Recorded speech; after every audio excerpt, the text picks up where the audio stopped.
بسم الله الرحمن الرحيم. قل إني نهيت أن أعبد الذين تدعون من دون الله لما جاءني البينات من ربي وأمرت أن أسلم لرب العالمين. هو الذي خلقكم من تراب ثم من نطفة ثم من علقة ثم يخرجكم طفلا ثم لتبلغوا أشدكم ثم لتكونوا شيوخا ومنكم من يتوفى من قبل ولتبلغوا أجلا مسمى ولعلكم تعقلون. هو الذي يحيي ويميت فإذا قضى أمرا فإنما يقول له كن فيكون. ألم تر إلى الذين يجادلون في آيات الله أنى يصرفون الذين كذبوا بالكتاب وبما أرسلنا به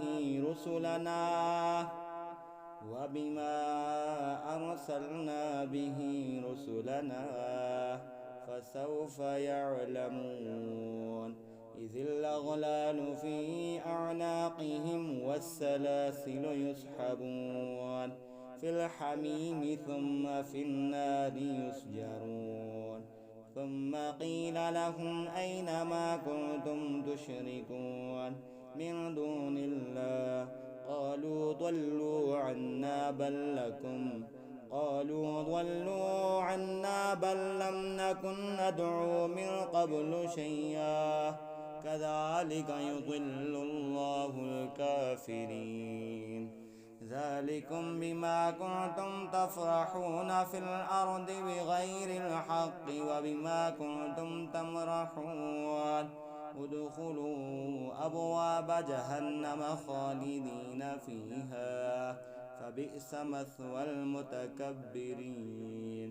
فاصبر إن وعد الله حق فإما نرينك بعد الذي نعدهم أو نتوفينك فإلينا يرجعون.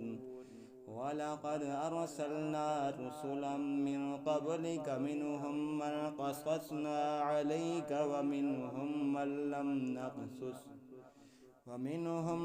لم نقصص عليك وما كان لرسول أن يأتي بآية إلا بإذن الله. فإذا جاء أمر الله قضي بالحق وخسر هنالك المبطلون. الله الذي جعل لكم الأنعام لتركبوا منها ومنها تأكلون ولكم فيها منافع ولتبلغوا عليها حاجة في صدوركم وعليها وعلى الفلك تحملون. ويريكم آياته فأي آيات الله تنكرون. أفلم يسيروا في الأرض فينظروا كيف كان عاقبة الذين من قبلهم كانوا أكثر منهم وأشد قوة وآثارا في الأرض فما أغنى عنهم ما كانوا يكسبون.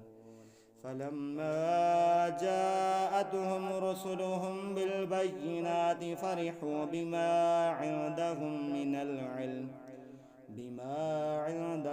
من العلم وحاق بهم ما كانوا به يستهزئون.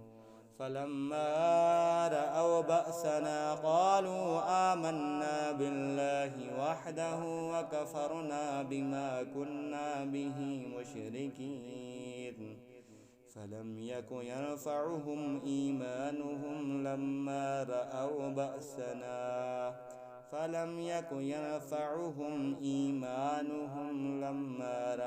بأسنا سنة الله التي قد خلت في عباده وخسر هنالك الكافرون.